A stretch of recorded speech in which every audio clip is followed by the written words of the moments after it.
Halo Sobat ASN, ketemu lagi di ASN Knowledge. Tak terasa tahun 2022 sudah memasuki bulan kedua. Ada beberapa isu terkini tentang ASN di tahun 2002 ini. Mari kita simak di antaranya sebagai berikut.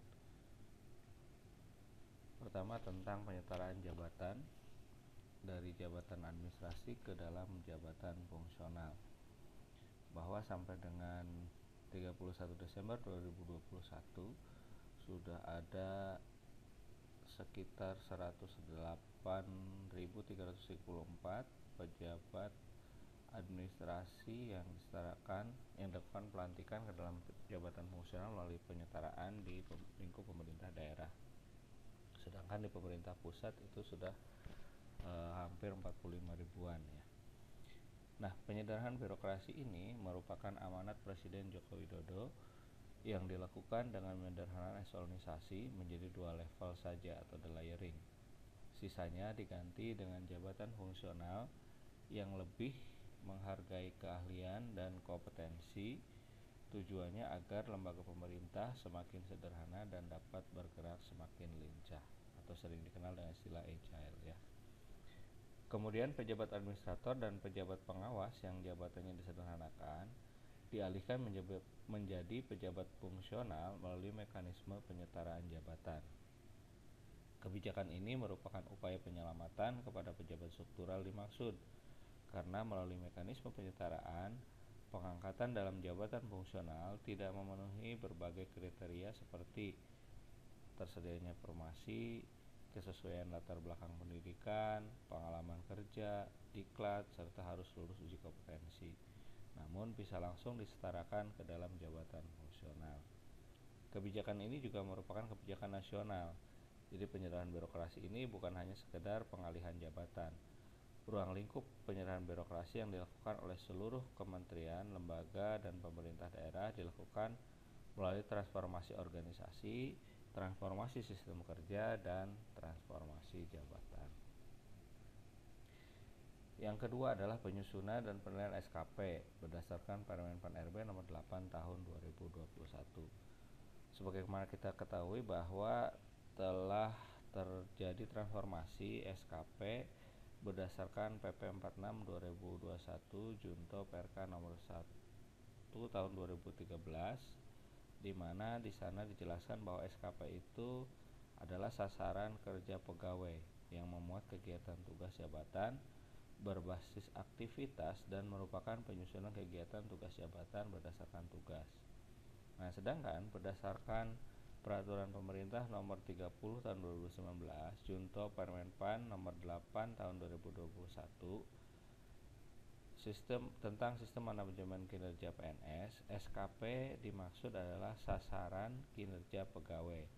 Jadi kalau tadi sebelumnya SKP adalah sasaran kerja pegawai, ke depan berdasarkan Permenpan nomor 8 tahun 2021 ini SKP menjadi sasaran kinerja pegawai yang memuat diantaranya kinerja utama individu yang berupa penjabaran kinerja berdasarkan cascading berbasis hasil berdasarkan dialog kinerja. Dan yang kedua, indikator kinerja individu yang memperhatikan kriteria spesifik, terukur, realistis, memiliki batas waktu pencapaian, dan menyesuaikan kondisi internal dan eksternal organisasi.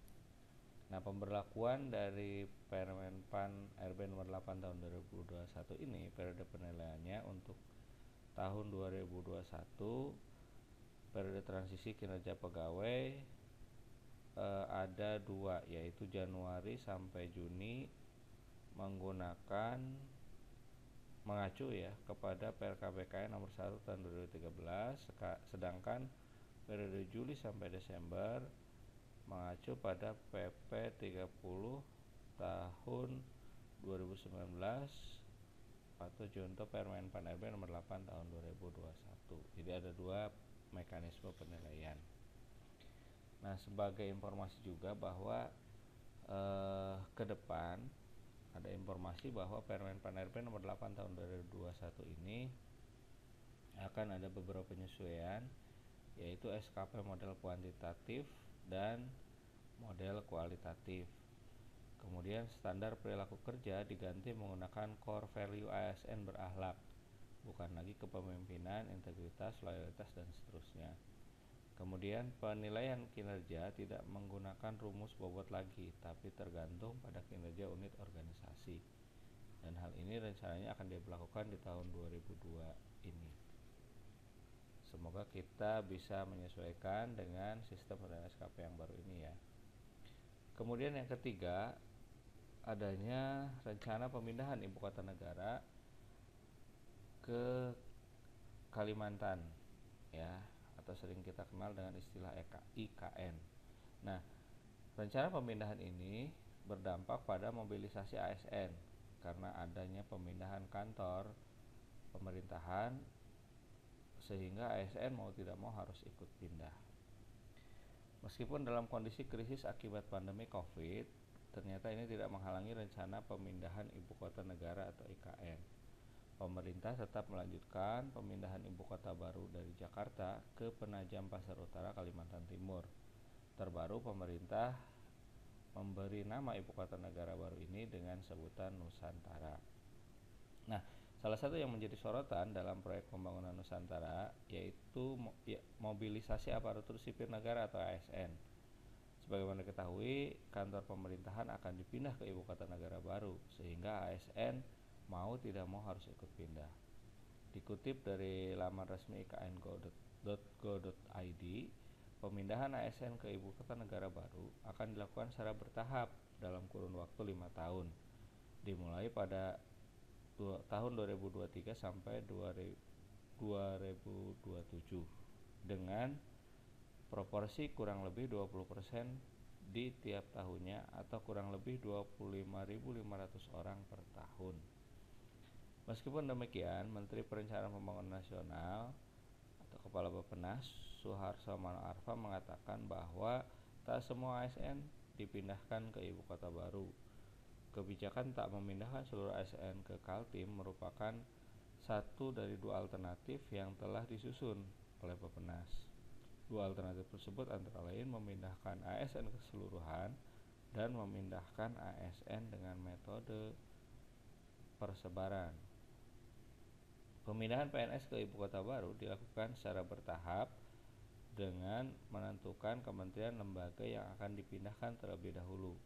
Dengan demikian diharapkan 20% PNS sudah siap bekerja di ibu kota negara baru ketika Presiden dan Wakil Presiden pindah pada tahun 2024. Nah, menyikapi hal ini juga sudah ada beberapa PNS dari pusat yang bertanya dan mengajukan ya mengenai mekanisme perpindahan ke daerah untuk mengajukan proses mutasi. Kemudian yang keempat, itu tidak ada penerimaan CPNS. Pemerintah pusat telah memastikan tidak ada rekrutmen CPNS pada tahun 2022 ini. Hanya akan ada rekrutmen untuk P3K. Hal ini disampaikan oleh pemerintah melalui Kementerian Pendayagunaan Aparatur Negara dan Reformasi Birokrasi atau Kemenpan RB yang memastikan bahwa tidak ada rekrutmen calon pegawai negeri sipil atau CPNS pada tahun 2022. Hal itu disampaikan langsung oleh Menteri Pendayagunaan Aparatur Negara dan Reformasi Birokrasi Cahyokumolo bahwa pemerintah hanya akan merekrut pegawai pemerintah dengan perjanjian kerja atau P3K. Untuk itu, berbagai kebijakan tengah disusun sebagai dasar kebijakan dalam pelaksanaan seleksi ASN tahun 2002 ini. Dengan demikian, penerimaan CPNS 2002 ditiadakan. Adapun Cahyo menjelaskan bahwa merekrut P3K ini, pemerintah berkaca dari kebijakan yang diimplementasikan oleh beberapa negara maju. Kebijakan tersebut adalah jumlah ASN yang jumlah pelayan publiknya atau pembuat kebijakan atau PNS lebih sedikit dan jumlah government worker atau public service atau P3K-nya lebih banyak. Nah, apakah kebijakan ini akan berlaku seperti moratorium atau penghentian sementara dalam proses penerimaan CPNS seperti yang pernah dilakukan dalam beberapa tahun lalu, atau akan diberlakukan seterusnya gitu ya. Mungkin juga kebijakan tidak ada penerimaan CPNS ini dalam rangka juga penataan dampak dari pemberlakuan penyetaraan jabatan, karena ada beberapa jabatan yang harus dihitung ulang dari sisi anjab dan ABK-nya. Dan yang kelima adalah ini yang paling ditunggu-tunggu, yaitu TPP ASN tertunda karena masih menunggu persetujuan. Kemendagri mendorong Pemda untuk validasi terhadap TPP ASN tahun 2022 melalui aplikasi Simona. Pandemi COVID-19 tak hanya mempengaruhi usaha dan bisnis, juga berpengaruh terhadap salari atau tambahan penghasilan pegawai atau TPP, atau sering dikenal juga tunjangan kinerja bagi aparatur sipil negara.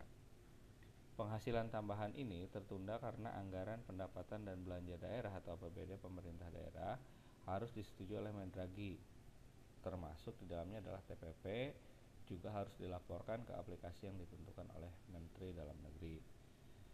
Kementerian Dalam Negeri mendorong pemerintah daerah atau Pemda untuk melakukan validasi terhadap tambahan penghasilan pegawai TPP aparatur sipil negara tahun 2002 ini.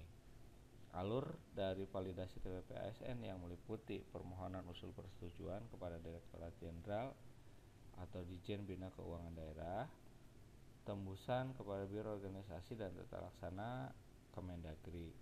Selanjutnya, Pemda melakukan input penjabaran TPP di sistem informasi monitoring dan pelaksanaan anggaran Simona. Kemudian Biro Ortala Kemendagri bersama Pemda melakukan validasi terhadap penjabaran TPP dan dokumen lainnya. Berikutnya, Biro Ortala bersurat kepada Ditjen Bina Keuangan Daerah yang ditembuskan kepada Pemda terkait hasil validasi tersebut melalui aplikasi Simona. Proses terakhir, Ditjen Bina Keuangan mengeluarkan surat persetujuan TPP ASN Pemda tahun 2002. Adapun kriteria TPP ASN berdasarkan beberapa indikator seperti beban kerja, prestasi kerja, kondisi kerja, tempat bertugas, kelangkaan profesi, dan lain sebagainya. Ada beberapa dokumen yang harus dilengkapi untuk memenuhi validasi dimaksud. Nah, kondisi penghasilan ASN ini sangat mengganggu terutama keuangan di keluarga. Berharap semoga hambatan dalam proses pengajuan usul ini segera bisa disetujui oleh pemerintah pusat ya, sehingga bisa dilalui oleh seluruh ASN. Mungkin untuk sementara kita bisa menggunakan simpanan atau aset yang dimiliki untuk memenuhi kebutuhan keluarga sambil menunggu persetujuan TPP tersebut. Nah, itu beberapa isu terkini yang dirasakan di awal tahun 2002 ini. Kira-kira bagaimana kondisi di tempat Bapak dan Ibu? Adakah isu terkini seputar ASN yang mungkin tadi belum dibahas? Bila ada, silakan tulis di kolom komentar ya. Terima kasih atas perhatiannya. Jangan lupa subscribe, like, dan share apabila konten ini bermanfaat. Jangan lupa juga tonton video-video lainnya. Terima kasih.